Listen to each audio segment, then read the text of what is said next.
Roots biotech आपल्या सर्वांचे स्वागत करत आहे. आपल्या पत्रकातून आपल्या मौल्यवान वेळ वेबिनारमध्ये आमच्यात सामील झाल्याबद्दल धन्यवाद. आजच्या वेबिनारच्या विषय जे आहे ते पशुमधील बंधत्व, प्रजनन संस्थेच्या कार्यातील अडथळे व उपचार आहे. आजचे जे वक्ता आहे ते परभणी भेट नितीन मार्कंडे सर आहेत. पशुवैद्यकीय क्षेत्रात त्यांनी भरघोस काम केले आहे. या विषयावर त्यांचे राष्ट्रीय व आंतरराष्ट्रीय असतात अनेक रिसर्च पेपर.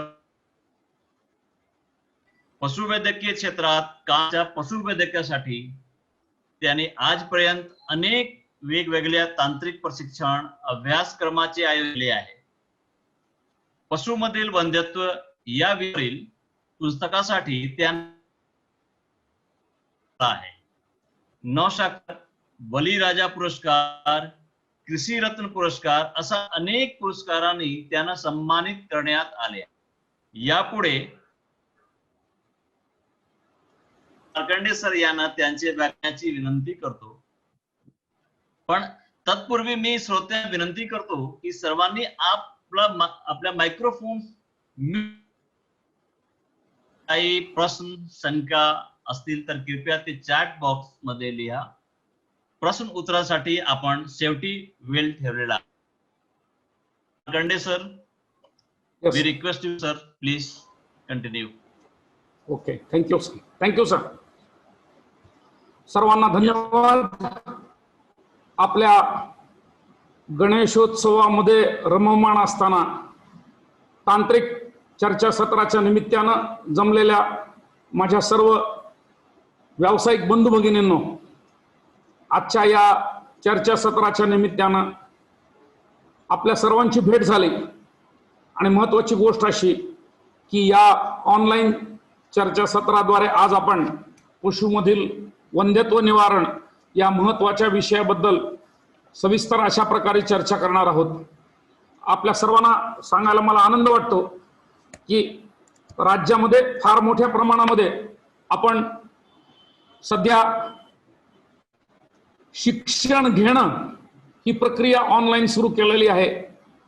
महाविद्यालयाचे विद्यार्थी असोत, आम्ही सगळे प्राध्यापक वर्ग असोत किंवा या क्षेत्रामध्ये असणारी विद्यापीठ स्तरावरची सर्व मंडळी असोत, सगळेच जण ऑनलाईन अशा प्रकारचं तांत्रिक मार्गदर्शन घेत असतात आणि ते उपक्रम सध्या चालू आहेत. यातला एक भाग म्हणून आज आपण जो वेळ दिलेला आहात तो खरोखर मौल्यवान आहे. कारण या रूट्स बायोटेक या कंपनीतर्फे आपल्या सर्वांना एकत्र आणण्याची ही मोठी संधी श्रीयुत आलोक कुमारजींनी आपल्याला निर्माण केलेली आहे.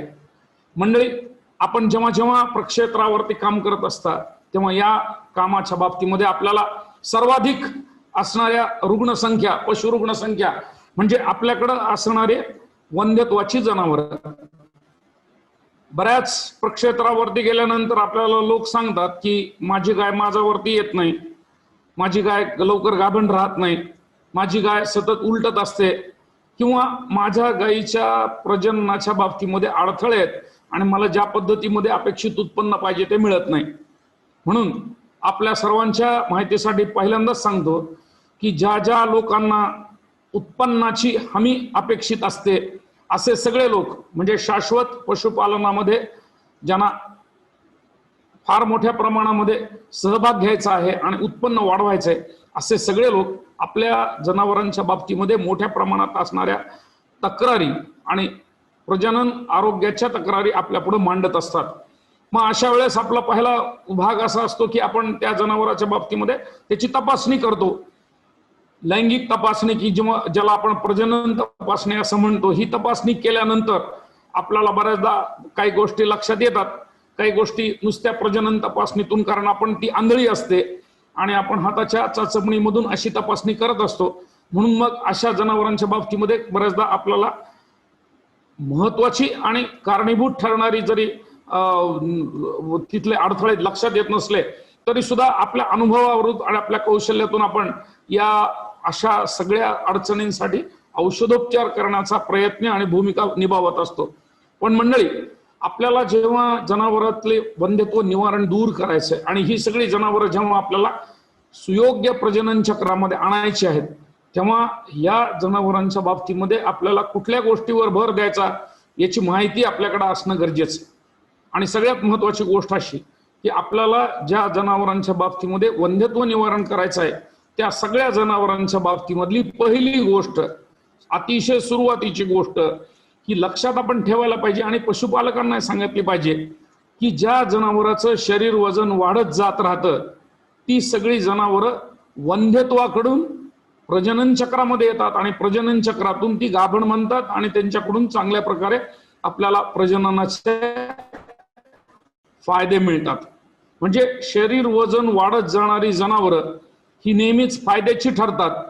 तर जी जनावरं शरीर वजन कमी करत जातात, म्हणजे असलेलं शरीर वजन ज्यांच्यामध्ये घट दिसून येत राहते, अशा सगळ्या जनावरांच्या बाबतीमध्ये प्रजनन चक्र चालू असलेलं थांबतं, गर्भधारणा चालू असलेली थांबू शकते आणि मग आपल्याला त्याकडून उत्पन्न मिळत नाही. म्हणून आपल्याला ज्या जनावरांच्या बाबतीमध्ये पशु प्रजननाच्या बाबतीमधला उपचार करायचा आहे त्या जनावरांच्या बाबतीमध्ये आपण एक गोष्ट लक्षात घेतली पाहिजे की आपण पहिला भाग हा जनावरांचं शरीर वजन सतत वाढत चाललेलं आहे का नाही याच्या नोंदी तपासण्याचा आहे. आपल्या राज्यामध्ये आणि जिथे जिथे दूध व्यवसाय करणारी मंडळी आहेत त्यांच्याकडे शरीर वजनाची कुठलीही नोंद नसते. बाकी अनेक नोंदी असतात. गायीने किती दूध दिलं हे पशुपालक सांगू शकतात. आपल्या जनावरांच्या बाबतीमध्ये जनावर कधी माझ्यावरती आलं हे सांगू शकतात. पण माझ्यावरती आलेल्या या गायीचं वजन किती आहे, मागच्या 2 महिन्यामध्ये ते किती वाढलं आहे किंवा किती कमी झालेलं आहे याची कुठलीही माहिती पशुपालक आपल्याला देऊ शकत नाहीत. आणि म्हणून ते स्वतः तर अडचणीत येतातच, पण आपले उपचार जे आहेत जे योग्य प्रकारे केलेले असले तरी सुद्धा त्याला आपल्याला यश मिळत नाही. आणि म्हणून आपल्या सर्वांना विनंती आहे की शरीर वजन नोंद करण्याची पद्धत पशु प्रजननामध्ये सुरू होणं गरजेचं आहे. म्हणजे तुम्ही जे काही प्रयत्न करत असाल, जे रोग निदान करत असाल किंवा जे काही उपचार देत असाल त्याला चांगल्या प्रकारचं यश आपल्याला मिळू शकेल. म्हणून शरीर वजनाच्या नोंदी, आणि ह्या शरीर वजनाच्या नोंदी करण्यासाठी कुठल्याही प्रकारची यंत्रणा लागत नाही. टेलरकडे असलेला जो टेप आहे त्या टेपच्या माध्यमातून छातीचा घेर त्याचा वर्ग गुणिले शरीराची लांबी, म्हणजे पुढच्या पायाचं जे काही तिरकं झालेलं हाड आहे समोरच्या पायाचं तिथून कटी भागाच्या हाडापर्यंतची लांबी इंचामध्ये, या 2 गोष्टींचा जर गुणाकार केला, छातीचा वर्ग छातीचा घेर त्याचा वर्ग गुणिले जनावराची लांबी आणि त्याच्या छेदस्थानी जर आपण 600 अशा प्रकारची संख्या ठेवली तर आपल्याला जनावराचं किलोमध्ये सर्वसामान्यपणे वजन येत राहतं. म्हणजे आपण जर एखाद्या जनावराचं वजन 365 किलो असं जर आपल्या गुणाकारातून काढलं तर फार तर ते वजन 360 किंवा 370 एवढ्या प्रमाणे कमी जास्त असू शकतं. पण आपल्याला हे शरीर वजन एक अंदाजा देतं की हे वाढत चाललेलं आहे का कमी होत चाललेलं आहे. अशा प्रकारच्या वजनाच्या नोंदी ह्या वासरांमध्ये, वाढीच्या कालवडींमध्ये आणि गायींमध्ये होणं अतिशय गरजेचं आहे. ही एक गोष्ट आपण सुरुवातीलाच लक्षात घेतली पाहिजे. जनावरांच्या बाबतीमध्ये वंध्यत्वाची जी गोष्ट आपण बोलणार आहोत त्याच्यासाठी आधी सुलभ प्रजनन म्हणजे काय ते माहीत असलं पाहिजे.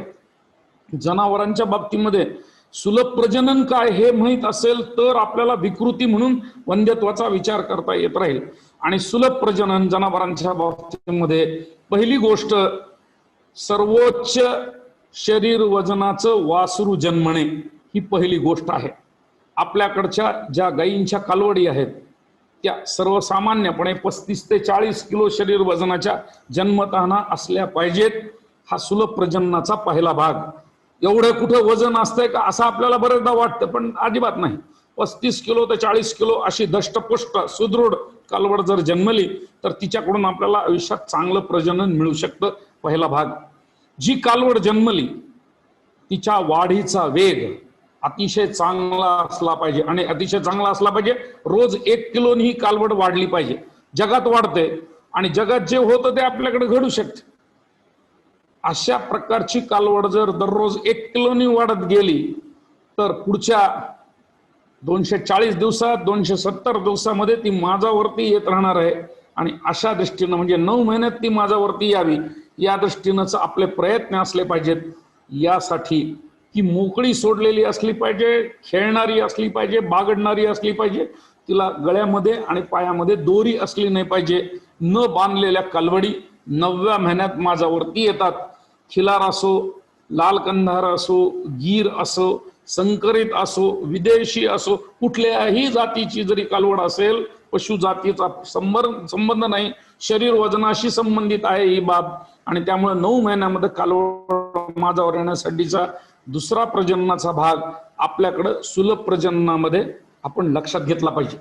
तिसरी महत्वाची गोष्ट अशी की जी जनावरं योग्य वेळी माझ्यावरती येतात, म्हणजे व्याल्यानंतर का असेना किंवा तिच्या वयात येण्याच्या वेळेला, या वयात आलेल्या जनावरांच्या बाबतीमध्ये पहिल्या माझाची तपासणी करणं गरजेचं असतं.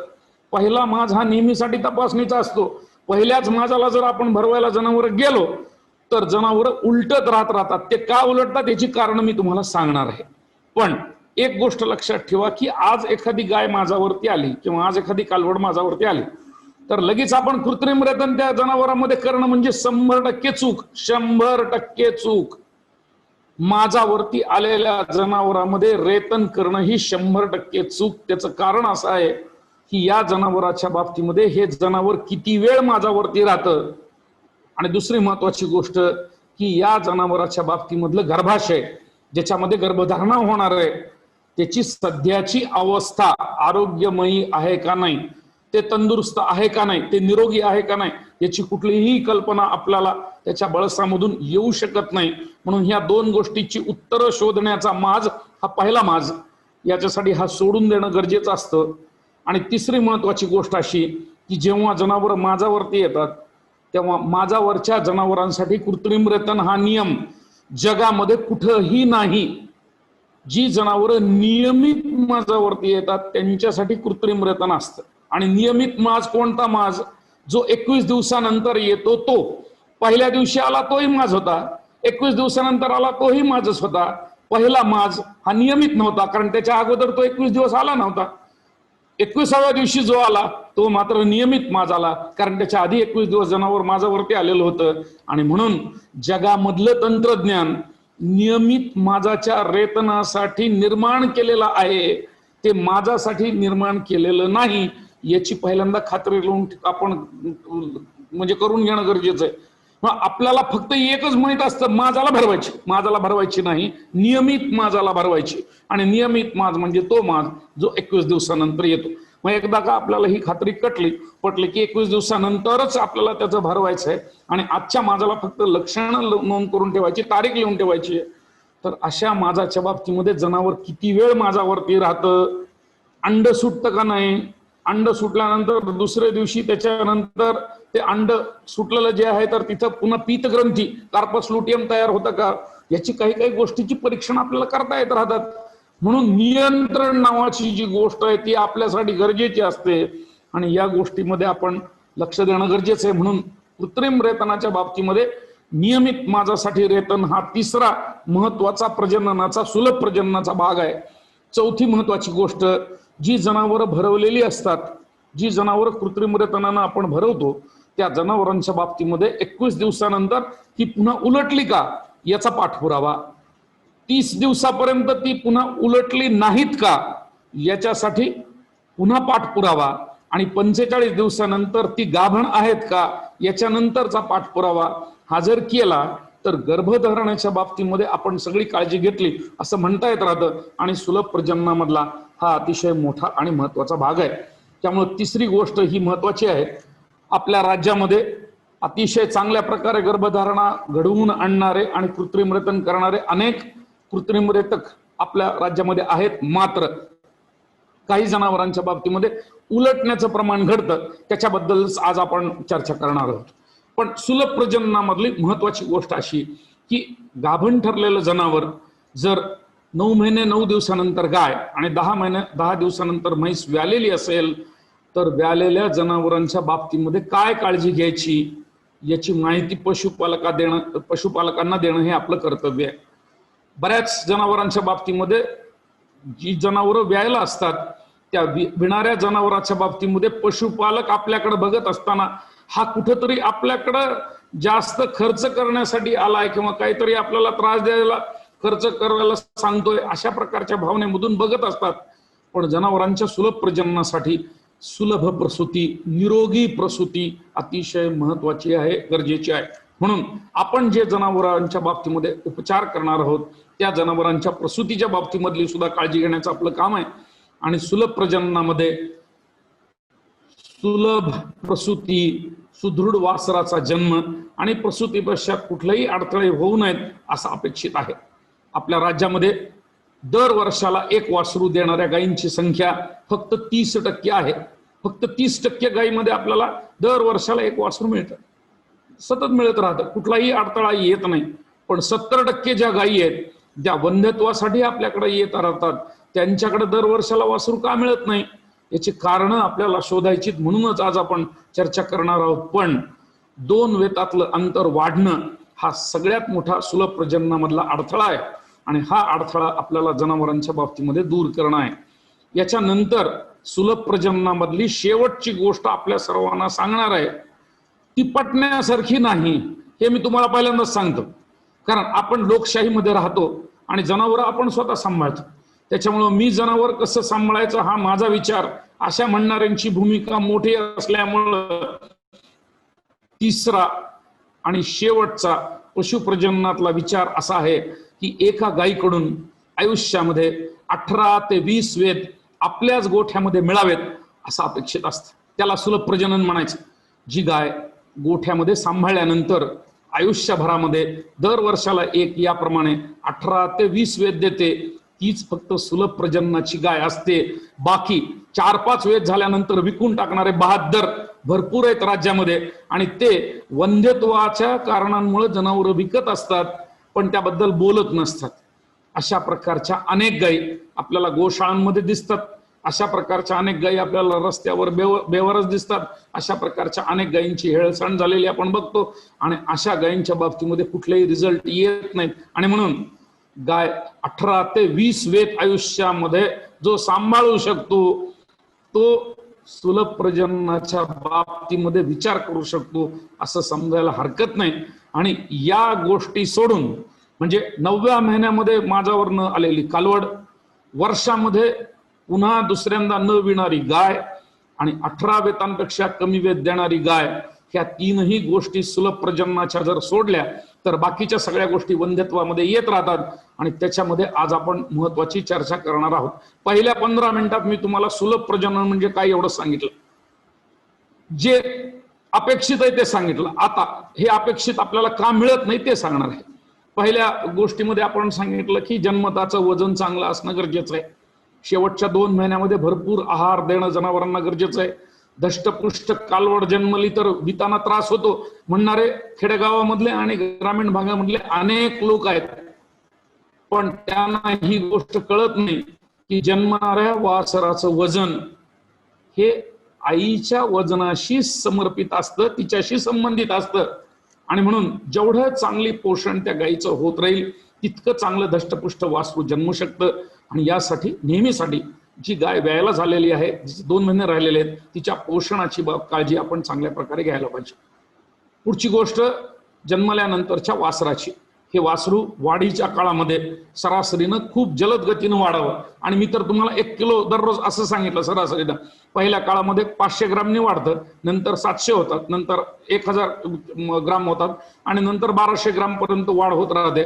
पण 250 किलो शरीर वजन झालेली कालवड राज्यामध्ये माझ्यावरती येत राहते.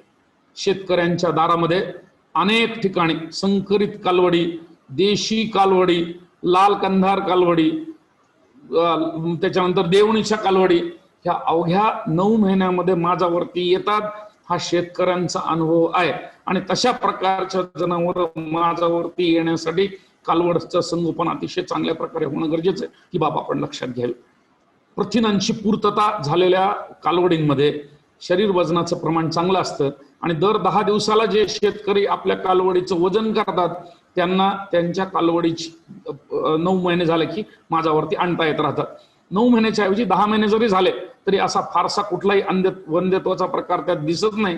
एखादा महिना शरीर क्रियेच्या बाबतीमध्ये लांबू शकतो, पण 9-10 महिन्यामध्ये जी कालवड माझ्यावरती येते त्या बाबतीमध्ये आपण पूर्ण समाधानी असलं पाहिजे आणि त्या दृष्टीनं पशुपालकांनी प्रयत्न केले पाहिजे. कालवड जेव्हा पहिल्यांदा माझ्यावरती येते तेव्हा पहिला माज ही सुरुवात असते आणि सुरुवातीचा पहिला माज हा गायीप्रमाणे आपल्याला जे बोललो त्याप्रमाणे हा अडथळ्याचा माज असतो, विकृत असायची शक्यता असते आणि तो कधीही नियमित नसतो. म्हणून कालवडी आणि वगारी सुद्धा म्हणजे म्हशींच्या रेड्या आणि पारड्या पहिल्यांदा जेव्हा माझ्यावरती येतील, कालवडी 250 किलो शरीर वजनाला माझ्यावरती येतात, तर पारड्या ज्या आहेत त्या 275 किलो शरीर वजनाला माझ्यावरती येतात. या जेव्हा पहिल्यांदा माझ्यावरती येतील तेव्हा त्यांचा तारीख लिहून ठेवून टाकायची. पहिली तारीख लिहून ठेवायची, दुसरी तारीख लिहून ठेवायची, तिसऱ्या वेळेस भरवायच्या. तिसऱ्यांदा का भरवायच्या, दुसऱ्यांदा का नाही भरवायच्या, किंवा काहींच्या बाबतीमध्ये तिसऱ्यांदा नाही चौथ्यांदा का भरवायच्या, याचं एकच कारण, ज्या 2 माझ्यामधलं अंतर 21 दिवसाचं आलं तेव्हा पहिल्यांदा कृत्रिम रेतन करायचं. पहिला ते दुसऱ्या माझ्यामध्ये 35 दिवसाचं अंतर असू शकतं, दुसऱ्या तिसऱ्यामध्ये ते कमी होऊन 27 दिवसावरती येतं आणि तिसऱ्या चौथ्यामध्ये मग ते 21 दिवसाचं येत राहतं. म्हणजे गाडीचं चाक सुरू करताना आणि त्याची गती घेताना बराचसा त्याला कालावधी लागतो. हा कालावधी जेव्हा नियमित 21 दिवसाचा होईल तेव्हा पहिल्यांदा कृत्रिम रेतन करायचं हे आपलं तत्व असलं पाहिजे. आणि म्हणून पहिले 2-3 मास जरी कालवडी वगारींचे सुटले तरी सुद्धा 21 दिवसानंतर दिसणारा माज जोपर्यंत दिसत नाही तोपर्यंत एकही कालवड भरवायची नाही, हे सगळ्यात महत्वाची गोष्ट. अशाच प्रकारे गायींच्या बाबतीमध्ये प्रसूतीनंतरचा पहिला माज जो 60व्या दिवशी अपेक्षित असतो किंवा म्हशींमध्ये प्रसूतीनंतर 90व्या दिवशी माज अपेक्षित असतो, तो पहिला सोडायचा आणि दुसऱ्या वेळेसच्या माजाला मात्र 21 दिवसानंतर तो बहुतेक वेळेस येतो. गाई म्हशींमध्ये, मोठ्या जनावरात दुसऱ्यांदा 21 दिवसांनी येतो, पण कालवडीमध्ये आणि वगारीमध्ये येत नाही. म्हणून 2 ते 3 कालवडीमध्ये आणि गाई म्हशींमध्ये 1 माज सोडून दुसऱ्या माजाला कृत्रिम रेतन करायचं. आता माजाच्या बाबतीमध्ये जो माज जनावर दर्शवतात ह्या माजाच्या बाबतीमधली सगळी स्पष्ट माहिती आपल्याला असली पाहिजे. कोणता माज हा योग्य माज आहे आणि कोणत्या माजाला जनावर भरवायचं याच्या बाबतीमध्ये आपल्या सर्वांच्या एकूण संकल्पना स्पष्ट असल्या पाहिजेत. पहिली गोष्ट, जनावर माझावरती आलंय म्हणणारा पशुपालक जेव्हा आपल्या समोर येतो तेव्हा त्याला 2 गोष्टी सांगता आल्या पाहिजेत. पहिली गोष्ट, माझी गाय किती वेळ माझ्यावरती राहते हे जर त्याला सांगता येत असेल तरच त्या जनावराच्या बाबतीमध्ये भरवायसाठी आपल्याला जाण्याला अपेक्षित नाही. त्याला जर तेच माहित नाही की त्याची गाय किती वेळ माझ्यावरती राहते, मग ती 12 तास राहते का 24 तास राहते का 36 तास राहते का 48 तास राहते, काही काही गाय 4-4 दिवस माझ्यावरती राहतात आणि कुठल्याही दिवशी बोलून आपल्याला ते कृत्रिम रेतन करायला लावतात. याच्यापेक्षा तिसऱ्या टप्प्यामधलं रेतन, आणि जिथं आपण रेतन करणार आहोत तेव्हा एकाच रेतनामध्ये गर्भधारणा होणार असेल तरच रेतन करणं अपेक्षित असतं. कुठल्याही जनावरांच्या बाबतीमध्ये आपल्याकडून होणारी कृती ही 100% यशस्वी असण्यासाठी कृत्रिम रेतन हे माजाच्या तिसऱ्या टप्प्यात झालं पाहिजे. याचा अर्थ असा आहे, तुम्ही खिलार भरवायचे असेल तर निरोप आल्याबरोबर जाऊन तुम्ही भरवू शकता. तेच जर तुम्हाला लाल कंधार देवणी गीर भरवायची असेल तर सकाळी माझावर आली तर संध्याकाळी, कारण 24 तासाचा माझा असतो आणि म्हणून सकाळच्या ऐवजी दुपारच्या टप्प्यामध्ये गाय भरवणं गरजेचं असतं. संकरित गाय, आपल्याकडच्या संकरित गायी ज्या आहेत त्या साधारणतः 1.5 दिवस माझ्यावरती राहतात. शेतकऱ्यांचा आणि पशुपालकांचा 1.5 दिवस म्हणजे आज सकाळपासून उद्या संध्याकाळपर्यंतचा माज. अशा वेळेस गाय दुसऱ्या दिवशी सकाळी भरवली पाहिजे. जर विदेशी गाय असेल, याच्यात 75% आहे किंवा त्याही पेक्षा जास्त आहे, तर ती आजही सकाळी माझ्याला असते, उद्याही सकाळी माझ्याला असते, परवाही सकाळी माझ्यावर असते. अशी गाय आज सकाळी माझ्यावर आली तर उद्या संध्याकाळी भरवणं गरजेचं आहे. म्हणजे माज संपायच्या अगोदर 12 तासापूर्वी गाय भरवली गेली पाहिजे. याच्याकडे आपलं लक्ष असलं पाहिजे. आणि असं जर केलं तर एकाच रेतनामध्ये, कृत्रिम रेतनामध्ये गर्भधारणा करणारे डॉक्टर म्हणून आपली ओळख होत राहते. नाहीतर असं घडतं की एक 7-8-10 इन्सिमिनेशन जर फेल्युअर आपल्याकडून झाले, याला सोडून कुणालाही बोलवा पण याला बोलू नका रेतनाला, अशा प्रकारचे अभिप्राय आपल्यापर्यंत पोहोचतात आणि हे चांगले नाही. म्हणून आपण जिथं जिथं रेतन करू तिथं गर्भधारणाच, जिथं मी रेतन करणार तिथं गर्भधारणाच हा आपला विचार असला पाहिजे. अशा दृष्टीनं रेतन करणं गरजेचं आहे. म्हणून माझाचा कालावधी हा पशुवैद्यकाला आणि त्या पशुपालकाला माहीत असला पाहिजे. दुसरी गोष्ट, जी जनावरं माझ्यावरती येतात त्या माझ्यावर आलेल्या जनावरांच्या बाबतीमध्ये लोक अनेक प्रकारची लक्षणं सांगतात. उडबैस करत होती, शेपूट उचलत होती, बळस गाळत होती, खाण्यापिण्याकडे दुर्लक्ष केलं, असं झालं तसं झालं, हे सगळे सांगतात. लक्षणं म्हणजे माज नाही हे लिहून ठेवायचं, आपल्याकडच्या डायरीमध्ये लिहून ठेवायचं की कुठल्याही प्रकारे जनावरांच्या बाबतीमध्ये जर गर्भधारणा करायची असेल तर ती लक्षणावरून होणार नाही. गर्भधारणेसाठी अंड लागतं, स्त्रीबीज लागतं, परिपक्व लागतं, नवीन लागतं, ताजं लागतं. जुनं जर असेल आणि ते जर सुटत असेल तर गर्भधारणा होत नाही. आणि म्हणून माझ्यावरच्या लक्षणांमुळं कधीही जनावर गाभण ठरत नाहीत. एखादी गाय भरपूर उडायला लागली, भरपूर सोट टाकला, भरपूर बळस टाकला, लैंगिक लक्षणं दाखवली म्हणजे ती गाय ठरणार आहे अशातला भाग नाही.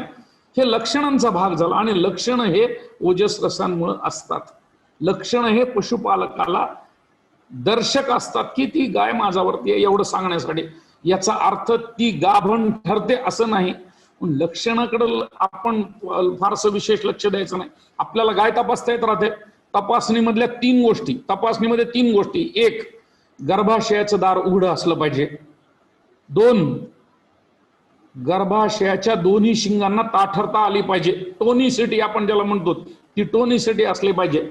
आणि तिसरी गोष्ट, स्त्री बीज पूर्ण तयार झालेलं असलं पाहिजे. अशा प्रकारचा चांगला जर माज असेल आणि ज्याच्यामध्ये ह्या तीन गोष्टी दिसत असतील आणि आपल्याला खात्री असेल की हे जनावर माजाच्या तिसऱ्या टप्प्यात आहे तर आणि तरच त्या जनावरांमध्ये कृत्रिम रेतन करायचं. या माजाच्या लक्षणांच्या वरून एक गोष्ट आपल्याला सांगू इच्छितो की काही जनावर माझ्यावरती तर येतात, 1.5 दिवस माझ्यावरती राहतात, पुन्हा 1 दिवस गायब, पुन्हा दुसऱ्या दिवशी पुन्हा माज दाखवतात. म्हणजे आधी माज, नंतर विश्रांती आणि नंतर पुन्हा माज. याचा अर्थ असा आहे की या जनावराचं तयार झालेलं स्त्री बीज अजून सुटलेलं नाही. मग मध्ये माज का नाही दाखवला 1 दिवस? माज म्हणजे शरीरामध्ये असणाऱ्या ऊर्जेचं प्रतिनिधित्व, दर्शन. जेवढी शक्ती होती, जेवढी ऊर्जा होती त्याचा माज दाखवला आणि शक्ती संपली, एनर्जी संपली, ग्लुकोज लेवल संपली की 1 दिवस विश्रांती घेतली, काहीच दाखवलं नाही माजाची लक्षणं. पुन्हा माजाची लक्षणं दाखवली कारण स्त्रीबीज तयारच. अशा सर्व दृष्टीनं जी जनावरं तुटक माज दाखवतात त्या तुटक माजामध्ये दुसऱ्या टप्प्यामध्ये रेतन होणं गरजेचं आहे. दुसऱ्या टप्प्यामधलं रेतन गरजेचं असतं. पहिल्या टप्प्यात कृत्रिम रेतन केलं, 1 दिवस माज दिसला, पुन्हा गाय माजाला दिसली, पुन्हा रेतन करणं गरजेचं.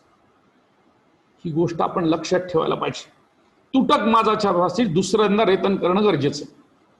आणखी एक गोष्ट, एखादी गाय आपल्याला माहिती आहे की ती 1.5 दिवस माझ्यावरती राहते. आज सकाळी माझ्यावरती आली, उद्याच्याला संध्याकाळी माज संपणार आहे म्हणून आपण योग्य वेळेस उद्याच्याला सकाळी गाय भरवली. नेहमीप्रमाणे 1.5 दिवस माझ्यावर राहणारी गाय आपण 12 तास अगोदर योग्य वेळी भरवली. पण ही जर गाय उद्या संध्याकाळी माज न थांबता ही जर परवा दिवशी सकाळपर्यंत पुन्हा माझ्यावरती राहिली, परवाच्या दिवशी संध्याकाळपर्यंत माझ्यावरती राहिली आणि माज चालूच राहिला, 1-2 दिवस माजाचा कालावधी वाढला, तर अशा वाढलेल्या माजाच्या कालावधीमध्ये जनावरांच्या बाबतीमध्ये पुन्हा रेतन कधी करायचं हा आपल्याकडे प्रश्न असतो.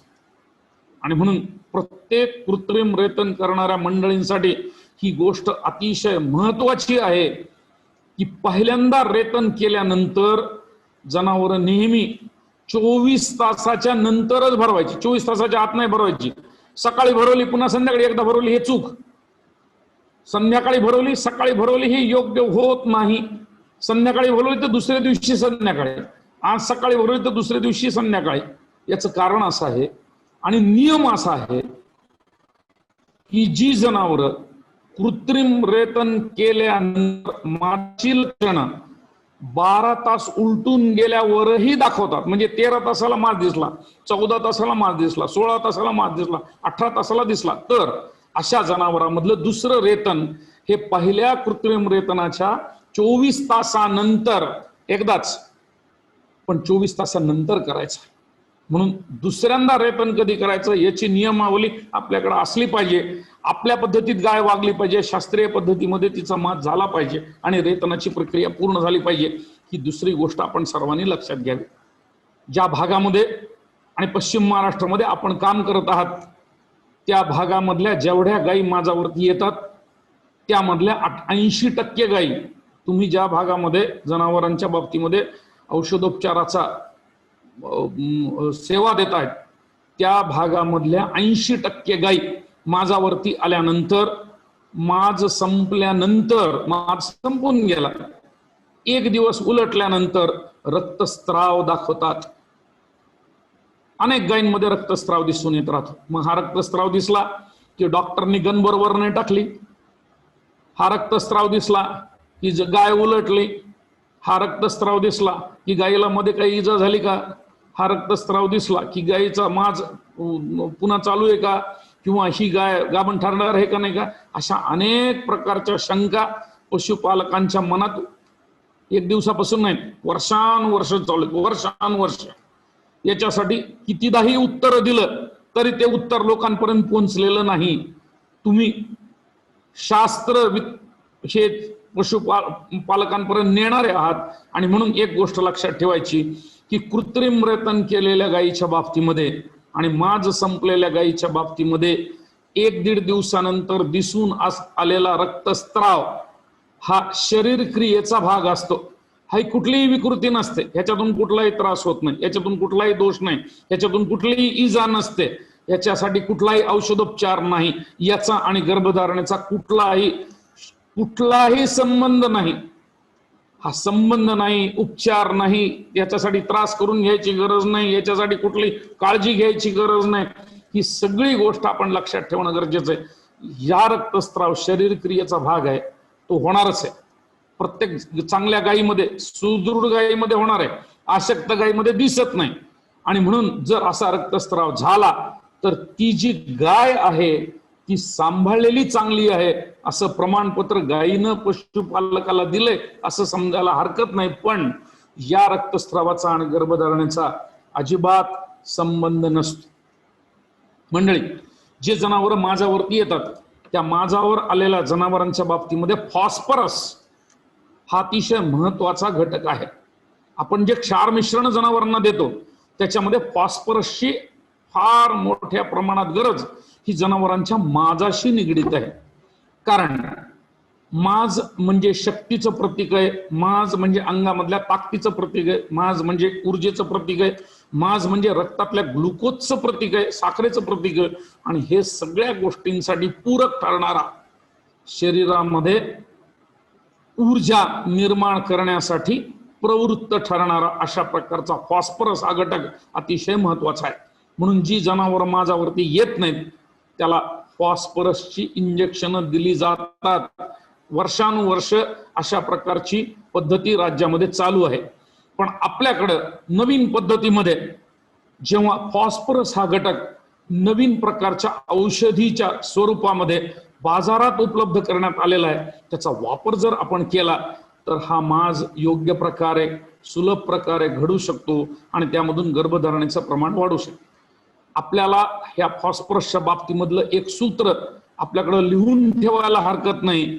ते सूत्र असं आहे की फॉस्फरस, व्हिटॅमिन ए या दोन्ही गोष्टी ह्या माजाशी संबंधित आहेत आणि चांगल्या प्रकारच्या माजासाठी या दोन्ही गोष्टींची गरज असते. व्हिटॅमिन ए, अ जीवनसत्व, आणि दुसरं म्हणजे फॉस्फरस यांचा सरळ संबंधित आहे. आणि ह्या दोन्ही गोष्टी जर आपल्याला जनावरांच्या बाबतीमध्ये दिसून यायच्या असतील तर माज घडवणारा, उद्युक्त करणारा प्रथिनांचा मारा जनावरांसाठी गरजेचा असतो.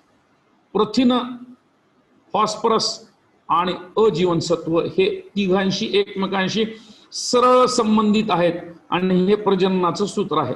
माजाच्या प्रजननाचं सूत्र हे प्रथिने, फॉस्फरस आणि अजीवनसत्व ह्या तिघांशी निगडीत आहे. म्हणून अशा प्रकारची जी पुरवठा आहे तो योग्य प्रकारे जनावरांना होणं गरजेचं आहे, हे आपण लक्षात घेतलं पाहिजे.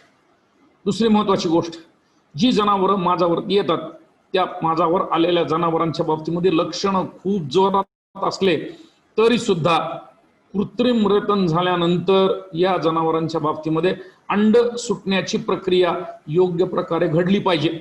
बरेचदा मांस चांगला राहतो, अंड सुटतच नाही, विलंबानं सुटतं, अंड सुटण्यामध्ये अडथळे येत राहतात, अंड दुसरीकडे सुटतं, अंड स्त्री बीजवाहिनीकडे सरकवलं जात नाही, स्त्री बीजवाहिनी बंद असू शकते, अशा अनंत अडचणी आहेत.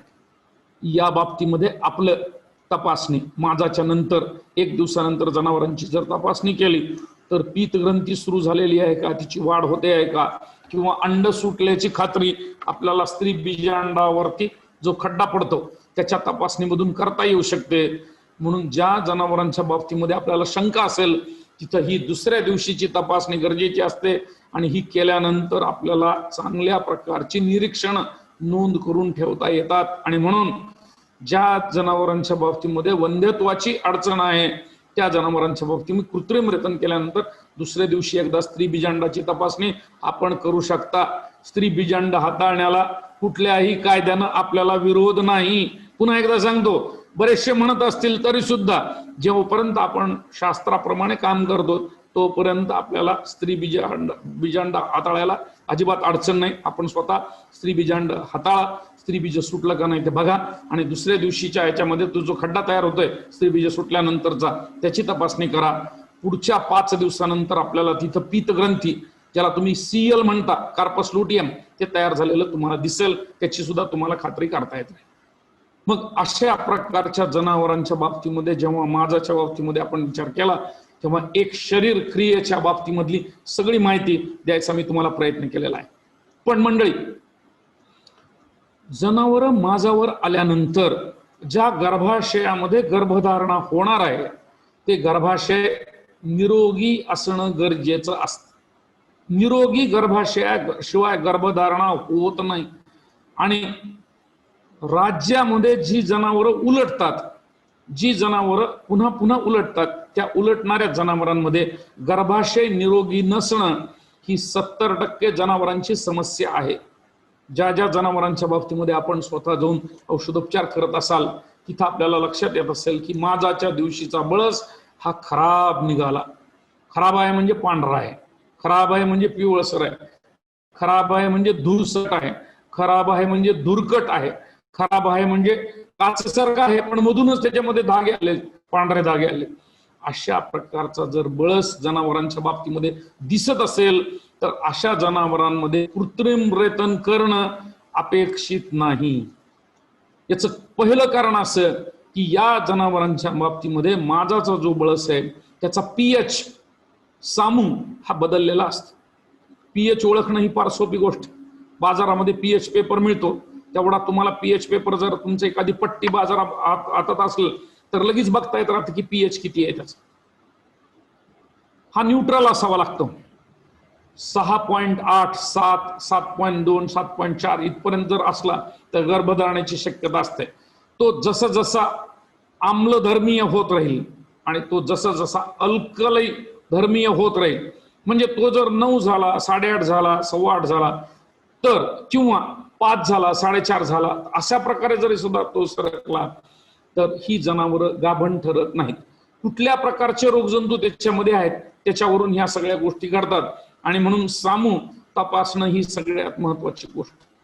हा सामू जोपर्यंत सामान्य होत नाही तोपर्यंत जनावरं गाभण ठरण्याची शक्यता नसते, कारण त्यांच्या गर्भाशयामध्ये रोग प्रादुर्भाव झालेला असतो. ज्या जनावरांच्या बाबतीमध्ये गर्भाशयामध्ये रोग प्रादुर्भाव होतो तो प्रादुर्भाव फक्त माजाच्या दिवशी लक्षात येत राहतो. आपण बघत असाल की इतर वेळेस तपासणी केल्यानंतर काय सगळं सामान्य असतं, गर्भाशयामधून आपण हात टाकल्यानंतर कुठलाही बळस येत नाही, काय नाही. पण माजाच्या दिवशीचा बळस मात्र हात टाकल्याबरोबर हा खराब यायला सुरुवात दिसतो, पांढरट दिसतो, धुरकट दिसतो. या सगळ्या जनावरांच्या बाबतीमध्ये, उलटणाऱ्या जनावरांच्या बाबतीमध्ये आपल्याला प्रक्षेत्रावरती अतिशय सोपी असलेली व्हाईट साईट टेस्ट करता येत राहते. व्हाईट साईट टेस्ट इंग्रजीमध्ये नाव असलं तरी काम मात्र सोपं आहे, अतिशय सोपी टेस्ट.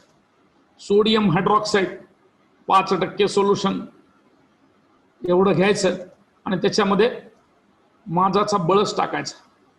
इक्वल पार्ट म्हणजे सारख्या प्रमाणात, आणि हे जर थोडं उकळलं कुठल्याही आपल्या परीक्षा नळीमध्ये बाटलीमध्ये जी काही वायल आपल्याकडे असते त्याच्यामध्ये, तिथं जर पांढरा प्रेसिपिटेट तयार झाला तर हा जो प्रेसिपिटेट तयार होत राहील, हा जो गठ्ठा तयार होत राहील, तो पिवळसर झाल्यानंतर एंडोमेट्रायटिस म्हणजे गर्भाशय दाह असायची शक्यता स्पष्ट दिसून येत राहते. तो पिवळा पडला की समजायचं राईट, हे जनावर गर्भाशय दाहाने बाधित आहे. म्हणून अशा जनावरांच्या बाबतीमध्ये स्त्री बीजवाहिनी बंद असणे, गर्भाशयामध्ये रोगजंतूंचा प्रादुर्भाव होणे, गर्भाशयामध्ये गर्भ न टिकणे, या सगळ्या गोष्टी घडू लागतात. आपल्या जनावरांच्या बाबतीमध्ये अशा प्रकारचे रोगजंतू कधी गर्भाशयात गेले हे पशुपालकाला कळू शकत नाही. आणि गर्भाशयामध्ये प्रवेश करणारे जे रोगजंतू आहेत ते गर्भाशयाला धन्यवाद देत राहतात की काय छान ठिकाणी येऊन राहिलो, राहायला जागा चांगली, पोषण सर्व प्रकारचं, मागाल त्या गोष्टी, ताजमहाल हॉटेल, जी गोष्ट मागाल ती गर्भाशयामध्ये हजर, वातावरण सुलभ, एअर कंडिशन, पोषक वातावरण, सर्व प्रकारचे स्त्राव द्राव, सर्व प्रकारचे एन्झाइम्स म्हणा, त्याच्यानंतर व्हिटॅमिन्स म्हणा, जीवनसत्व म्हणा, क्षार म्हणा, सगळे जे काही मागाल ती प्रत्येक गोष्ट जंतूंना मिळते. आणि मग वेगवेगळ्या प्रकारचे रोगजंतू वेगवेगळ्या पद्धतीमध्ये वाढत राहतात. आज अ वाढला, उद्या ब वाढतो, परवा क वाढतो, नंतर ड वाढतो. अशा प्रकारचे अनेक रोगजंतू, एक वाढला की तो कमी होत राहतो, पुन्हा दुसरा वाढतो, पुन्हा तिसरा वाढतो, असं होत राहतं. आणि फ्लक्च्युएटिंग टाइप ऑफ इन्फेक्शन म्हणजे वाढत जाणारं पुन्हा कमी होणारं, पुन्हा वाढत जाणारं पुन्हा कमी होणारं इन्फेक्शन, दाह या गर्भाशयामध्ये निर्माण होत राहतो. अशा गर्भाशयाच्या बाबतीमध्ये बाहेरून केला जाणारा कुठलाही औषधोपचार फारसा उपयोगी ठरत नाही. आणि म्हणून गर्भाशयाला स्वतःची रोगप्रतिकारक क्षमता वाढवण्यासाठी अपेक्षित असणारा औषधोपचार करणं गरजेचं असतं. मग या बाबतीमध्ये गर्भाशय सक्षम करायचं, निरोगी करायचं, तर ते जनावरांच्या शरीरामधल्या शक्तीतून करायचं. अशा प्रकारचं तंत्रज्ञान बाजारामध्ये उपलब्ध आहे. कितीही अँटीबायोटिक वापरले, स्नायूतून द्या किंवा गर्भाशयात सोडा, फारसा परिणाम होत नाही.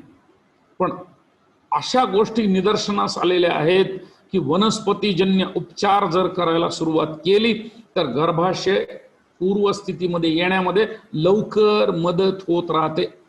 सेल्फ इम्युनिटी, स्वतःची रोगप्रतिकारक क्षमता वाढवण्याच्या दृष्टीनं जनावरांना काही चांगले घटक अपेक्षित असतात.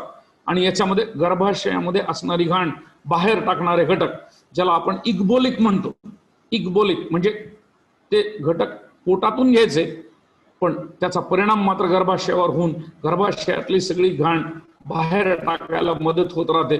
अशा प्रकारचे जे घटक आहेत त्यांचा वापर वाढवणं गरजेचं आहे. म्हणून ज्या जनावरांमध्ये गर्भाशय दाह आहे अशा जनावरांची स्वतःची रोगप्रतिकारक क्षमता वाढवण्यासाठी वनस्पतीजन्य औषधोपचाराची अतिशय चांगल्या प्रकारे उपयुक्तता दिसून आलेली आहे. महाविद्यालयामध्ये आणि आमच्या पशुवैद्यकीय महाविद्यालयामध्ये आम्ही जेव्हा वंध्यत्वाचे वेगवेगळे प्रयोग करतो तेव्हा आमच्या असं निदर्शनास आलेलं आहे की हे इंजेक्शन सोडू का ते इंजेक्शन सोडू, ते इंजेक्शन टोचू का ते इंजेक्शन टोचू, असे हजारो रुपयाचे खर्च करण्यापेक्षा काही वनौषधींचा जर वापर केला तर त्याचा निश्चित फायदा होत राहतो. आणि अशा प्रकारच्या वनौषधी बाजारामध्ये आहेत ज्या गर्भाशयाला कळा निर्माण करतात, गर्भाशयामधली सगळी घाण बाहेर पाडतात आणि गर्भाशयाची रोगप्रतिकारक क्षमता वाढवतात. ती कशी वाढवतात? अजून एक गोष्ट, ती वाढवायसाठी फक्त कळा नाहीत गर्भाशयाला येत, फक्त गर्भाशयातली घाण नाहीत त्या बाहेर टाकत, गर्भाशयामधला रक्तप्रवाह वाढवतात. हा रक्तप्रवाह वाढला की पांढऱ्या रक्तपेशी, ज्याला फायटर सेल्स आपण असं म्हणतो, अतिशय सक्षम असणारी अशी यंत्रणा, ही पोलीस यंत्रणा रक्तातली गर्भाशयात पोहोचते आणि मग रोग जंतू दिसला की मारला.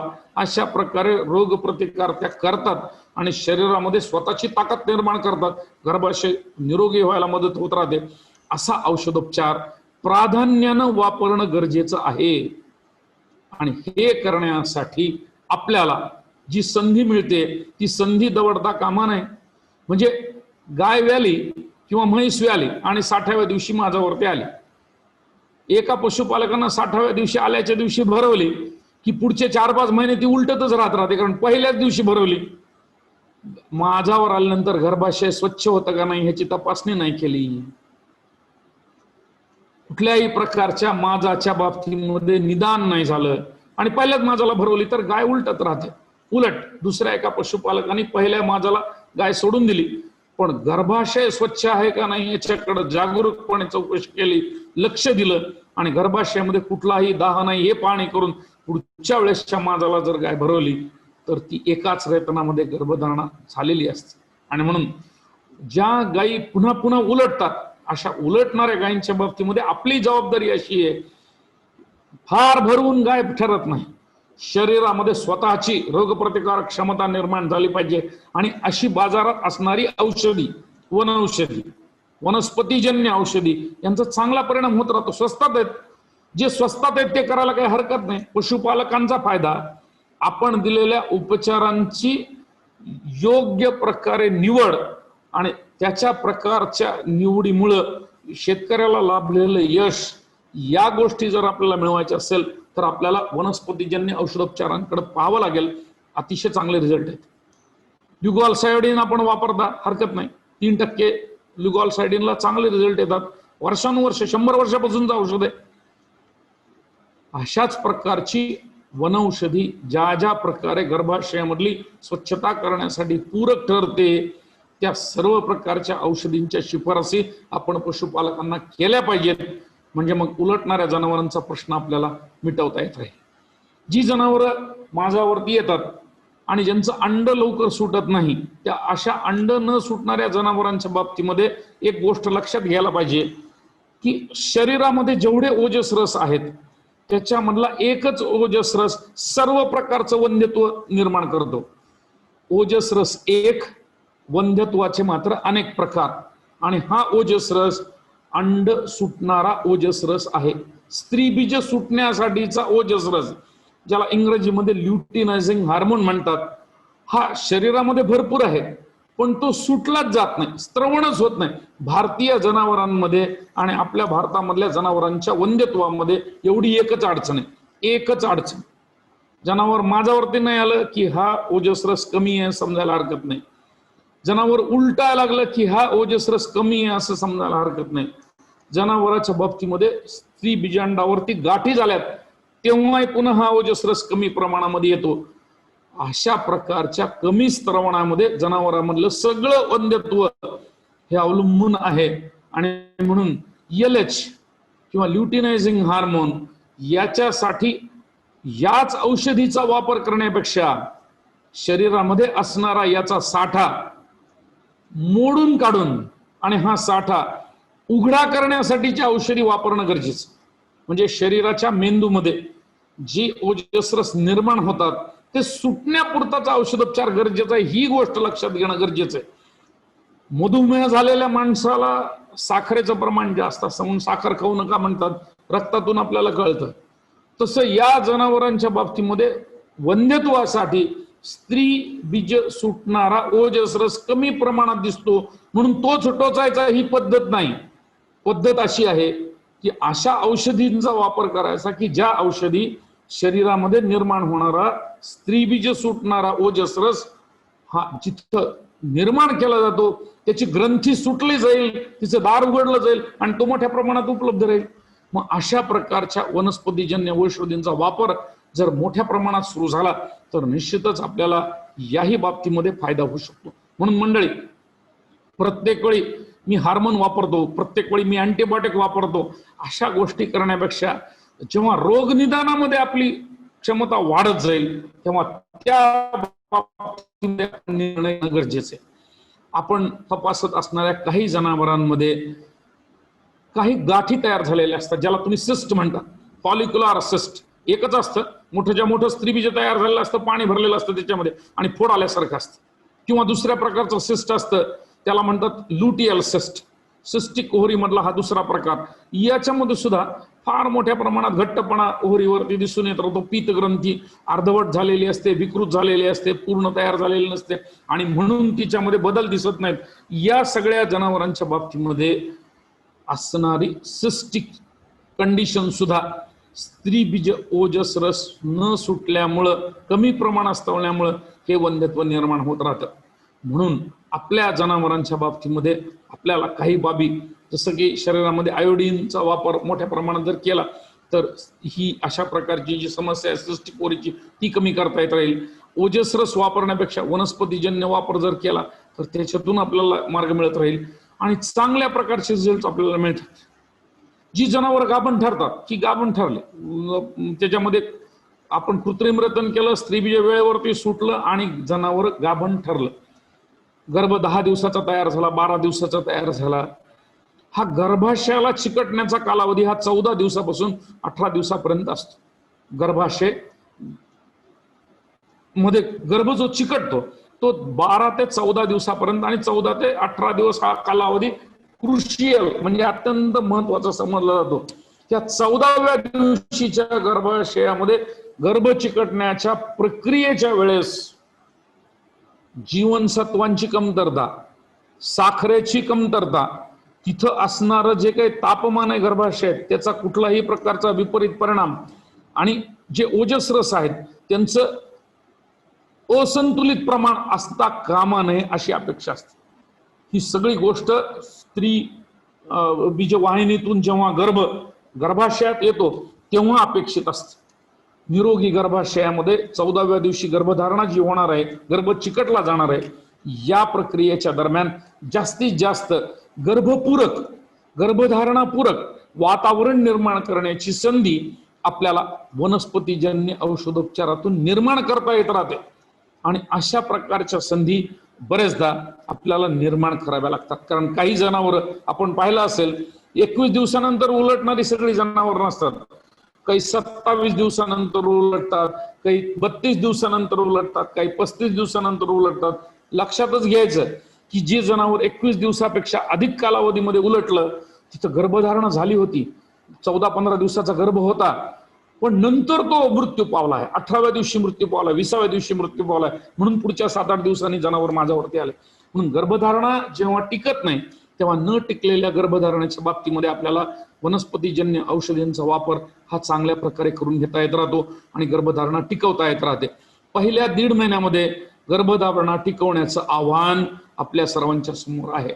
आणि पुन्हा एकदा सांगतो, जर आपल्याला गर्भधारणा सुरू झालेली आहे, 21-22 दिवसानंतर जनावर माझ्यावरती आलेलं नाही, अशी जर एखादी केस असेल तर त्या गर्भधारणा टिकवण्यासाठीचा उपचार आपल्याला करता येत राहतो आणि तो उपचार आपल्याला योग्य प्रकारच्या वनस्पतींची निवड करून करता येत राहतो.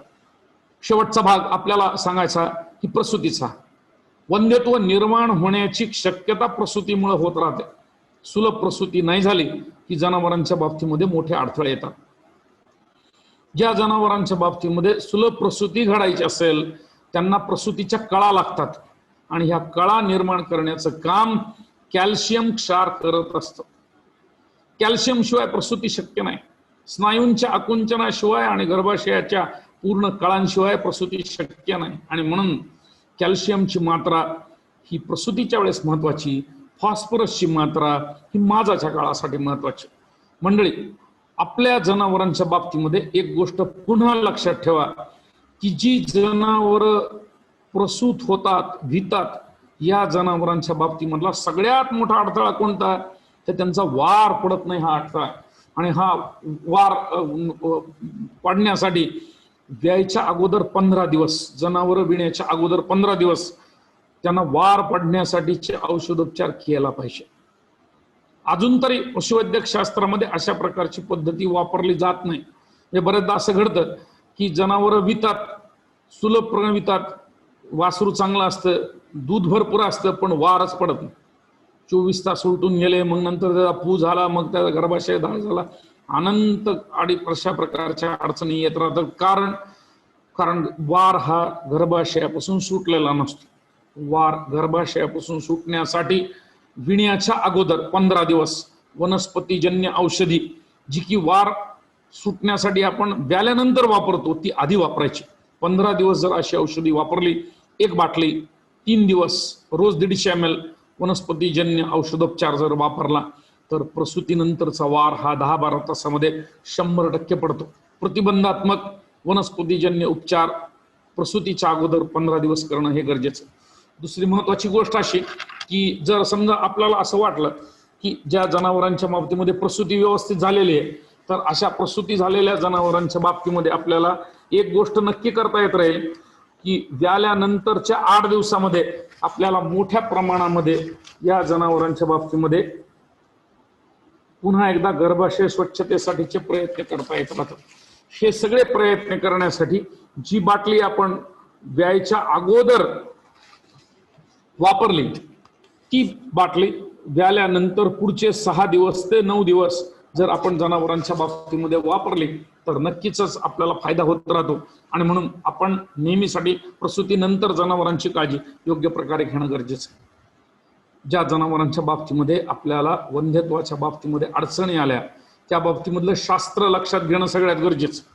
आणि हे शास्त्र केवळ स्वच्छतेशी निगडीत असलेलं शास्त्र आहे. कोरडा गोठा आणि मोजा नोटा ही सगळ्यात महत्वाची गोष्ट आहे. पावसाळ्याचे काही दिवस जर सोडले तर वर्षामधले 330 दिवस 335 दिवस गोठे कोरडे असले पाहिजेत. आणि गोठ्यामध्ये थेंबभर पाणी पडलं तर आपल्याला संताप झाला पाहिजे. आपण सांगितलं पाहिजे असल्या ओल्या गोठ्यामध्ये जनावरांना रोग होणार. गोठा हा नेहमी कोरडा असला पाहिजे. मुक्त संचार पद्धतीच्या मध्ये सूर्यप्रकाश दररोज येत राहतो म्हणून गोठा कोरडा राहतो. पण तत्व असं आहे की कोरडा गोठा आणि मोजा नोटा. ओल्या ठिकाणी रोगजंतू, जीवाणू, विषाणू आणि फंगस ज्याला आपण म्हणतो त्या सगळ्यांची वाढ ही ओल्या ठिकाणात होते, कोरड्या ठिकाणी होत नाही. आणि सूर्यप्रकाशासारखं दुसरं निर्जंतुकीकरणाची औषधी कुठेही उपलब्ध नाही. आणि म्हणून ह्या गोष्टींचा वापर जर जनावरांच्या बाबतीमध्ये झाला तर निश्चितच आपल्याला फायदा होऊ शकेल. कुठल्याही जनावराच्या वंध्यत्वाच्या बाबतीमध्ये निदान होणं सगळ्यात महत्वाचं आहे. आणि ह्या निदानासाठी पशुपालक जागरूक असला पाहिजे. आणि आपण जी औषधोपचाराची निवड करणार आहोत ही निवड पशुपालकांना सुलभ असली पाहिजे. अनेक लोक अँटीबायोटिक वापरतात, खूप मोठ्या प्रमाणात अँटीबायोटिक वापरतात. पण विद्यापीठांमध्ये आमच्या स्वतःच्या शिफारसी अशा आहेत की आता ह्या अँटीबायोटिकचा वापर कमी झाला पाहिजे आणि याच्याऐवजी नवीन सुधारित तंत्रज्ञानाचा वापर आपण केला पाहिजे. कारण योग्य रिझल्ट्स आणि योग्य प्रकारे उपचाराची दिशा ही वनस्पतीजन्य औषधोपचारामध्ये आहे. उलटणाऱ्या जनावरांच्या बाबतीमध्ये मी आपल्याला सांगू इच्छितो की आता ऑक्सिजन थेरपीचा एक नवीन पद्धती आलेली आहे. ओझोन थेरपी असं त्याला म्हणतात. गर्भाशयामध्ये सरळ सरळ ओझोनचा वापर, ऑक्सिजनचा वापर करतात. निरोगी वातावरण होण्यासाठी ऑक्सिजनची गरज आहे. ऑक्सिजन नसला की मग तिथं रोगजंतू वाढतात. म्हणून जर प्राणवायू गर्भाशयामध्ये सोडला तर अँटीबायोटिक सोडायची गरज नाही. अशा प्रकारचं संशोधन शिरवळच्या पशुवैद्यक महाविद्यालयामध्ये परवाच झालेलं आहे. एक पूर्ण थेसिस त्याच्यातून आलेला आहे.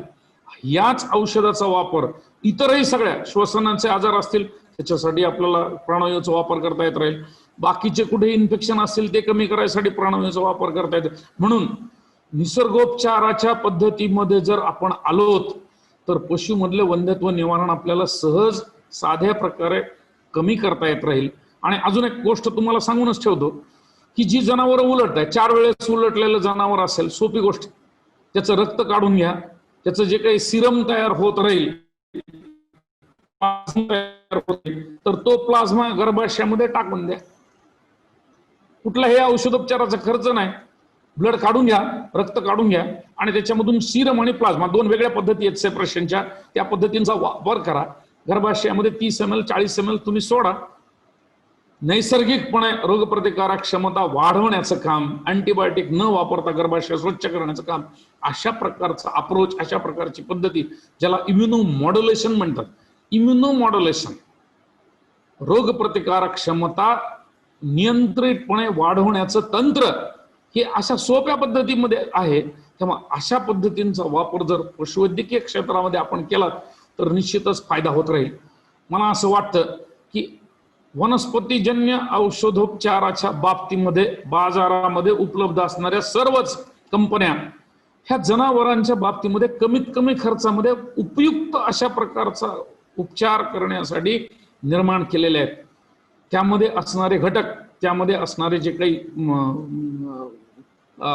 वनस्पती आहेत त्या अतिशय उपयुक्त ठरलेल्या आहेत. आपण कोरोनाच्या काळामध्ये बघितलं, काढा प्यायला सांगतायत 21व्या शतकात, आपल्याला ते चालेल, आणि मग जनावरांच्या बाबतीमध्ये वनस्पतीजन्य औषधोपचार नको असा अप्रोच आपल्याला सोडून द्यावा लागेल.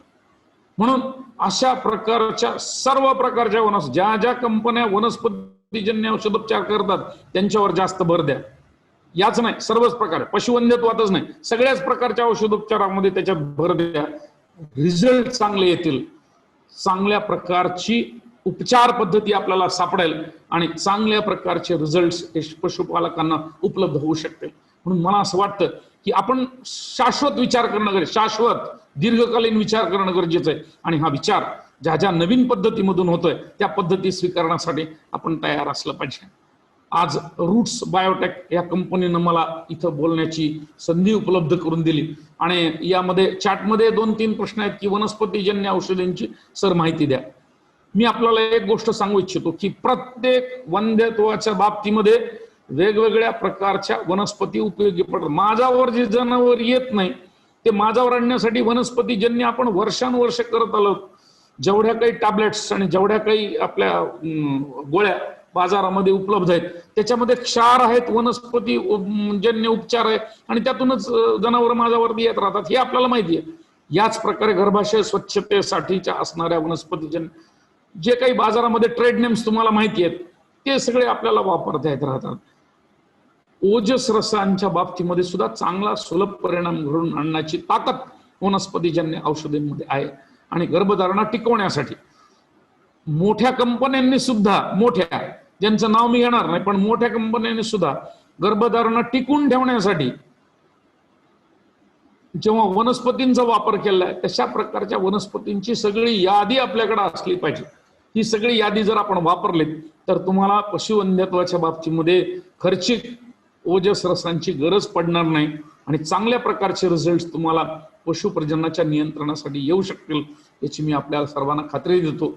पुन्हा एकदा आलोक कुमारजींना धन्यवाद देतो की त्यांनी एक चांगली संधी मला निर्माण करून दिली की मातृभाषेमध्ये आणि जे लोक फील्डवरती काम करतात त्यांची संपर्क साधायचे. बाकी डॉक्टर लोकांशी आम्ही नेहमी संपर्क करतो पण त्याहीपेक्षा पशुवैद्यकीय सेवेमध्ये जे ग्राम पातळीवरती आणि जे तळागाळातल्या लोकांना सेवा देतात त्या सर्व सेवादातांना चर्चा करण्याची संबंधी आपल्यापर्यंत आली, त्याच्यामुळं फार चांगली गोष्ट झाली. डॉक्टर संदेश निकम आहेत, माझावर येणाऱ्या गोळ्या वापराव्यात का? हरकत नाही, जनावरांना माझावर आणण्यासाठी आपल्याला वनस्पतीजन्य औषधोपचार करता येतो, गोळ्या देता येतात असं आहे. पहिला सुरुवातीला मी हे सांगितलं की जनावर माझावर यायचं असेल तर शरीर वजनामध्ये वाढ हा कळीचा मुद्दा आहे, हा पहिला मुद्दा आहे. शरीर वजन वाढत चाललेलं असलं उपचाराची गरज नाही, जनावर आपोआप माझ्यावरती येत आहे. आणि तुमच्या सर्वांच्या माहितीसाठी मुद्दाम सांगतो, कोल्हापूरमध्ये एका शेतकऱ्यानं इन्फर्टिलिटी हॉस्टेल, पुन्हा सांगतो इन्फर्टिलिटी हॉस्टेल, वंध्यत्वाचं वसतिगृह निर्माण केलं होतं. तो माणूस काय करायचा, बाजारामधून सगळी वाण जनावर, उलटणारी जनावर, सिस्टिक ओव्हरीची जनावर, माझ्यावर येणारी जनावर गोळा करायचा. 7-8 हजारामध्ये जनावर खरेदी करायचा आणि त्याला एक तत्व माहित होतं, ह्या जनावरांचं शरीर वजन वाढलं की निम्मे जनावर यातले गाभण ठरणार, कुठल्याही औषधोपचाराची गरज नाही. अशा प्रकारे गाभण जनावर करून तेच जनावर 40,000 50,000ला तो विकत होता. जे तत्व आपल्यापर्यंत आहे आणि ज्या पद्धतीचा वापर आपण करू शकतो तर अशा सोप्या गोष्टी जर आपण पशुपालकांना सांगितल्या तर त्याचा फायदा होत राहील. हेमंत कुमावत आपल्या बरोबर आहेत आणि त्यांनी असं विचारलंय, सर जीपीजी प्रोग्राम करावा की नाही? पुन्हा तेच, सर्व प्रकारचे प्रोग्राम आपल्यापर्यंत आहेत. जीपीजी प्रोग्रामला रिझल्ट येतात, 100% येतात, पण कुठे येतात? ज्या जनावराचं शरीर वजन वाढत चाललेलं आहे त्यांच्यामध्ये येतात. म्हणून शरीर वजनावरचं नियंत्रण ठेवून जर जीपीजी प्रोटोकॉल केला, पहिल्या दिवशी जीएनआरएच, 7व्या दिवशी प्रोस्टाग्लांडिन आणि 9व्या दिवशी पुन्हा एकदा जीएनआरएच जर दिलं तर निश्चित फायदा होत राहतो. जनावरांमध्ये गर्भधारणा प्रमाण वाढतं हे आपल्याला दिसून आलेलं आहे. प्रश्न फारच फास्ट निघालेले. त्याच्यानंतर प्रेग्नन्सी टिकण्यासाठीचा उपचार कोणता करावा असा प्रश्न विचारलेला आहे. फार चांगला प्रश्न. गर्भधारणा टिकून राहावी या दृष्टीनं, म्हणजे गर्भधारणा होते, कन्सेप्शन होते, पण पुढे टिकून द्या. आपल्याला गर्भधारणा टिकवायची असेल तर प्रोजेस्ट्रॉनची गरज असते, आणि प्रोजेस्ट्रॉनची गरज ही नेहमी 7व्या दिवसानंतर सुरू होते शरीरात. म्हणून 7 दिवसानंतर जर प्रोजेस्ट्रॉन, माझाच्या दिवशी कधीही प्रोजेस्ट्रॉन वापरायचं नाही. 7 दिवसानंतर जर आपण प्रोजेस्ट्रॉनचं इंजेक्शन दिलं किंवा 3 भाग करून जरी त्याचे दिले, 7व्या दिवशी, 11व्या दिवशी, 15व्या दिवशी, तर गर्भधारणा टिकण्यासाठी प्रोजेस्ट्रॉनची मदत आपल्याला घेता येत राहील. वनस्पतीजन्य उपचार बाजारामध्ये उपलब्ध आहेत. पुन्हा एकदा तेच सांगतो की मी कंपन्यांचं नाव घेणार नाही, पण औषधोपचार हे गर्भधारणा टिकवण्यासाठी वनस्पतीजन्य उपलब्ध आहेत. काही प्रश्न सर, गाय लावल्यानंतर हार्मोनची इंजेक्शने द्यावी का? फार चांगला प्रश्न आहे. एखादी गाय भरवली, भरवतानाच्या सगळ्या चुका टाळायच्या, कुठलंही इंजेक्शन द्यायची गरज नाही. स्त्री बीज सुटण्यासाठी, गर्भधारणा घडण्यासाठी, शाश्वत अशा प्रकारे गर्भधारणा होण्यासाठी आम्ही जो प्रयोग केलाय त्याच्यामध्ये गुळ, 10 दिवस गुळ, 100 ग्राम गुळ गाईला चांगल्या प्रकारे गर्भधारणा टिकून राहते. मिनरल मिक्सचर, क्षार पावडर 10 दिवस गर्भधारणा, आपलं कृत्रिम रेतनानंतर गर्भधारणा टिकून राहते. अश्वगंधा, शतावरी उपलब्ध आहे बाजारात. गर्भधारणा टिकवण्यासाठी जे जीवांती, ज्याला आपण लेप्टॅडन टॅबलेट म्हणतो, जीवांती, ते सुद्धा याच्यासाठी उपयोग. 10 दिवस याचा उपचार. या सगळ्या गोष्टीचा आपण साकल्यानं विचार केला पाहिजे की गर्भधारणा टिकवण्यासाठीचं वातावरण आपल्याला निर्माण करणं. चार्ट एकदम बंद झालेला आहे सर, एकदा चार्ट पुन्हा एकदा बघूया, म्हणजे मग अजून काही प्रश्न 10-5 घेता येत राहतील. आलोक कुमारजी, काही प्रश्न अजून घेता येत राहतील चार्ट मधून? हा, पुढचा आहे, गाय भरवण्यासाठी गेलो असता आत हात टाकल्यावर ओहरीला हात लागायला नाही पाहिजे, ते बरोबर आहे का? नाही नाही, जे हात टाकतात त्यांनी ओहरी तपासल्या पाहिजेत आणि प्रत्येकानं तपासल्या पाहिजेत, हे म्हणणाऱ्यामधला मी आहे. त्याच्यामुळे हे बघा काय प्रश्न आहे. जनावर गाभण राहण्यासाठी वनस्पतीजन्य औषधींची, अश्वगंधा, शतावरी याचा वापर होतोच, पण शिवाय बाजारातही काही काही कंपन्यांचे चांगले औषधोपचार उपलब्ध आहेत, ज्याचे ट्रायल्स आम्ही घेतलेले, तर ते तुम्हाला वापरता येत राहील. सगळ्या नामवंत कंपन्यांकडे किमान 10-12 वनस्पतीजन्य औषध, त्याची आधी पहिल्यांदा आपल्या डायरीमध्ये ठेवा, ते पहिल्यांदा वापरा, मग बाकीच्या अँटीबायोटिकला आहे. गाय माझावर आल्यानंतर पाना सोडत राहते, काय करावे? ज्या गायी माझावरती आल्यानंतर पाना सोडतात त्याच्यातली गोष्ट अशी आहे की मशीनमध्ये ही गोष्ट तर दिसतेच, किंवा म्हैस माझावर आल्याचं ओळखायला सडत आठरलेले असतात, त्याच्यामध्ये दूध उतरलेलं असतं, असं मशीनच्या बाबतीमध्ये. तर गायींच्या बाबतीमध्ये असं घडतं, एखाद दुसऱ्या दिवसापुरतं हे गोष्ट घडते, इतर वेळेस ही गोष्ट घडत नाही. माझाच्या काळामध्ये पुन्हा एकदा पाना पूर्ववत व्हावा आणि तो आवेळी सुटू नये, अशासाठी आपल्या जनावरांच्या बाबतीमध्ये अश्वगंधा आणि शतावरीचा वापर वाढवा, तुम्हाला त्याच्यातून रिझल्ट चांगले मिळतील. काही प्रश्न, गीर गायीच्या माझाचा पिरियड जास्त काळ असतो तर AI केव्हा करावं? पुन्हा तोच प्रश्न, सुंदर प्रश्न.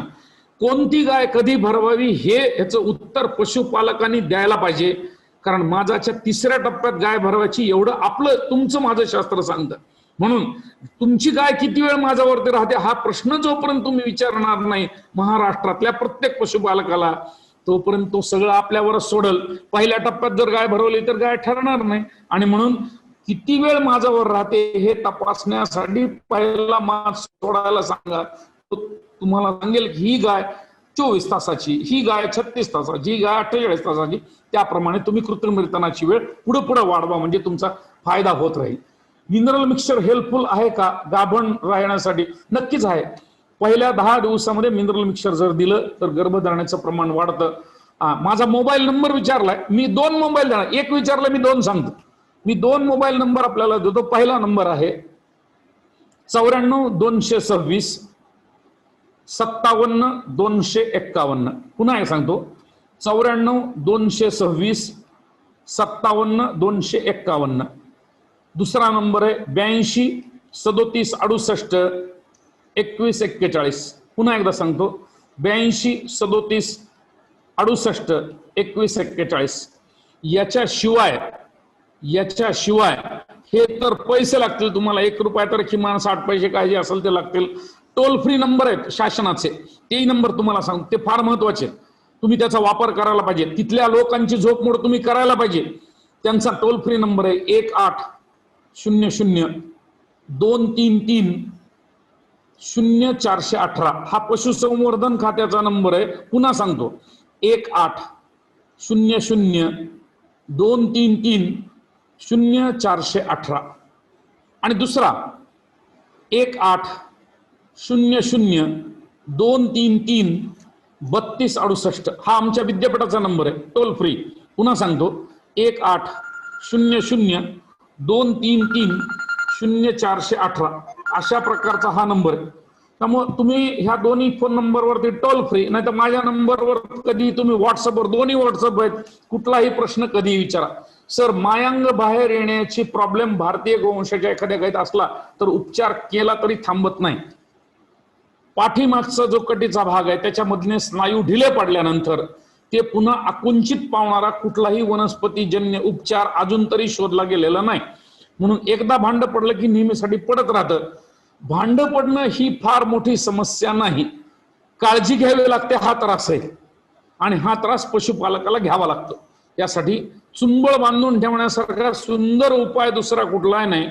पोटावरचं जे लोड आहे ते जर कमी केलं, म्हणजे खाण्यापिण्यामधले तुकडे करून दिवसभरात जेवढा चारा टाकायचा तो जर 4-5 वेळेस थोडा थोडा थोडा टाकला, पाणी पाजवताना 2दा-3दा पाणी पाजवण्यापेक्षा जर दिवसभर थोडं थोडं थोडं थोडं थोडं पाणी पाजवलं तर पोटावर लोड येत नाही आणि गर्भाशय बाहेर येत नाही, म्हणजे निर्णातून कुठलाही भाग दिसत नाही. आणि शिवाय तिसरं असंही जरी झालं तरी पुन्हा शेपूट गव्हाणीकडं आणि तोंड हे पाठीमागच्या बाजूकडे जर केलं तरी सुद्धा ह्याचा काही आपल्याला अडथळा येत नाही. उन्हाळ्यात म्हशी गाभण राहत नाहीत, काय करावे? म्हशींच्या बाबतीमध्ये उष्णतेचा प्रश्न असतो आणि 100% म्हशी गाभण राहतात उन्हाळ्यामध्ये. बऱ्याचशा पशुपालकांना यश मिळत आहे. 10 दिवस पाणी अंगावरती टाकणं ही जी प्रक्रिया आहे तर ती जर चालू ठेवली तर ती आपल्याला उपयोगात निश्चित उपयोग पडेल. जार पडण्यासाठी दिली जाणारी औषधी आधी दिल्यास दुष्परिणाम आहेत का? अजिबात नाही. द्यायच्या अगोदर 15 दिवस एखाद्या जनावराला वार पडण्यासाठीचं औषध देणं याच्यात कुठलाही दोष नाही. 15 दिवस आपल्याला जनावराच्या बाबतीमध्ये औषधोपचार करता येत राहतो. आणि बाजारामध्ये असणारे सगळे वार पडणारे औषध सगळे हे विल्यानंतर द्या म्हणणाऱ्याच कंपन्या आहेत सगळ्या. अजूनही 21व्या शतकामध्ये जेव्हा आम्ही विद्यापीठातली मंडळी शिफारस करतो की हा वनस्पतीजन्य उपचार आहे, सुलभ आहे, सुरक्षित आहे, तो 15 दिवस अगोदर दिल्यानं गाय लवकर विणार नाही, हे सांगितल्यानंतरही एकाही कंपनीनं अजून डेअरिंग केलेली नाही की 15 दिवस अगोदर औषध उपचार करता येऊ शकतो. पण आपण सर्वांनी तो जरूर करा, याच्यासाठी माझी स्वतःची शिफारस आहे. गीर गाय भरवली तरी राहत नाही. उलटणाऱ्या गायींच्या बाबतीमध्ये प्रत्येक गायीचा प्रश्न वेगळा वेगळा आहे. आपण त्या दिवशी माझ्या दिवशीचा व्हॉट्सअप जर केला तर मी आपल्याला औषधोपचाराची दिशा सांगू शकेल. फॉस्फरस कमतरतेमुळे दाणेदार किंवा पावडर किंवा शेतीतले फॉस्फरस वापरले तरी चालेल का? बाजारामध्ये याहीपेक्षा नवीन तंत्रज्ञान आलेलं आहे. रूट्स बायोटेककडे नवीन प्रकारचे औषधी उपलब्ध आहे. त्याच्यामुळे नॅनो टेक्नॉलॉजी मधला फॉस्फरस कसा वापरावा हे आपल्याला कंपनीतर्फे आलोक कुमार जे सांगतील ते वापरा. साधा डायरेक्ट युरिया वापरायची गरज नाही. रिसेप्टाल इंजेक्शन देण्याचे योग्य आहे का? रिसेप्टाल वापरल्यानंतर बरेचदा रिझल्ट येतात. त्याच्यापेक्षा आपण ते जर वनस्पतीजन्यवर शिफ्ट झालो किंवा त्यात जर बदल करून घेतला तर कमी खर्चामध्ये आपल्याला ह्या गोष्टी घडवता येत राहतील असं मला वाटतं. आलोक कुमारजी, मला असं वाटतं की प्रश्न भरपूर आहेत, तर अशाच प्रकारचे प्रश्न जनरेट व्हावेत आणि मनात शंका कराव्यात म्हणून आपण आजचा कार्यक्रम घेतला. बाकीच्या प्रश्नांना मी सतत उत्तरं देत राहीन. आपल्या माध्यमातून सर्वांना बोलण्याची संधी मिळाली त्याबद्दल सर्वांचे पुनश्च एकदा धन्यवाद मानतो आणि मला थांबण्याची आपण परवानगी द्यावी.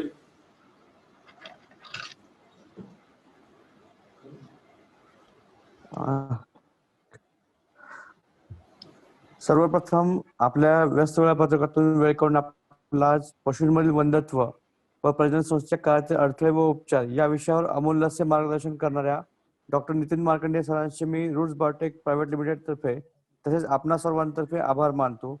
सोबतच आपण सर्वांनी आजच्या वेबिनारसाठी आपला बहुमूल्य वेळ दिला त्याबद्दल आपण सर्वांचे मनापासून आभार.